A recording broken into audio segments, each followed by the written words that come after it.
Welcome back to Renovations for Beginners with today's guest, Gareth Martin from Brisbane Certification Group. Gareth, we've just finished on development approvals. Now we're going to be talking about building approvals. And from my experience, they're not as fraught with the delays and the issues as development approvals. Is that correct? Most of the time, that's right. Yeah, it sort of follows the same framework as the development application or the town planning. There's an applicant who lodges the application to the certifier, and that application consists of your plans and your engineer's documentation and the application forms.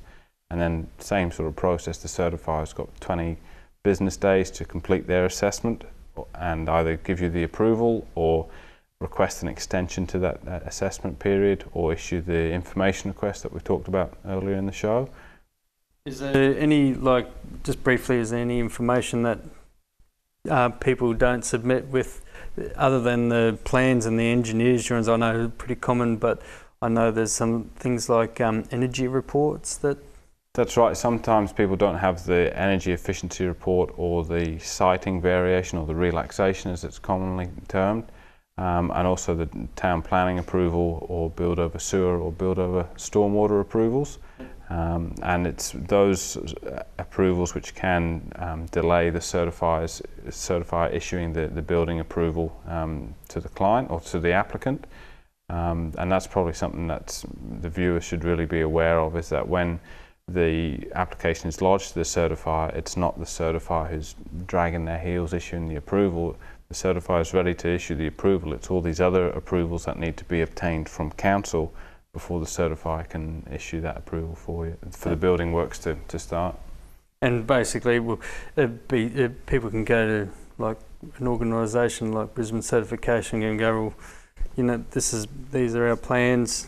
Notwithstanding the fact let's say there's no development approval required, and you guys can go, well, you need this, and this, and then they go away and they bring it back, and then 20 business days later, they should have a building approval. Is that correct? That's right. When we would do whenever we issue a quote out, we try as best we can to identify any issues sort of up front. So that if the client wants, they can go away and get all those approvals first, then submit all of those other approvals and the building application to us, and then we do that 20 business days and issue the building approval. And that's probably something that the viewers should also be aware of with certifiers whenever they're quoting or receive quotes back from them.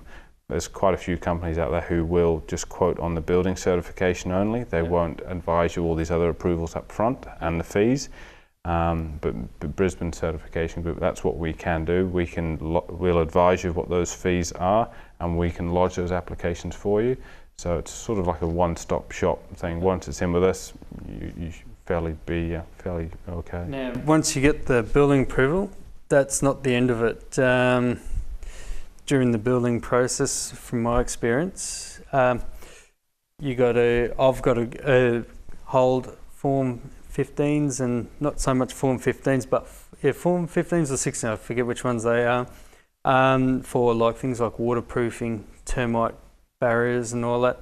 Now, that generally can hold up building the final Form 21, which is basically saying, yep, the renovation's complete and fit for occupancy. Is that correct? That's right, yeah. Once you've got the building approval and the building works start, obviously you'll be getting started on site.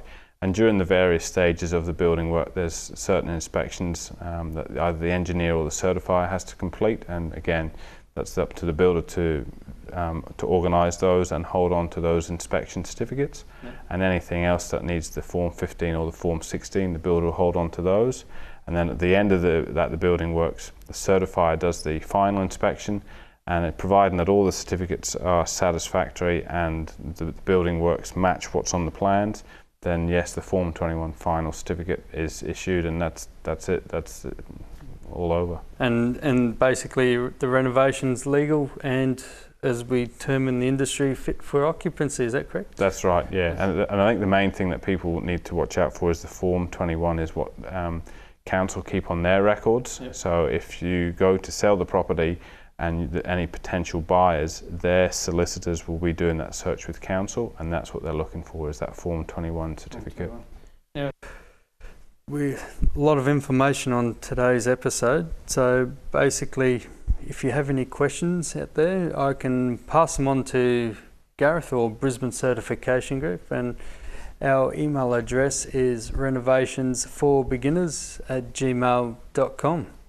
Now, Gareth, thank you for being on the show. No worries, it was a pleasure.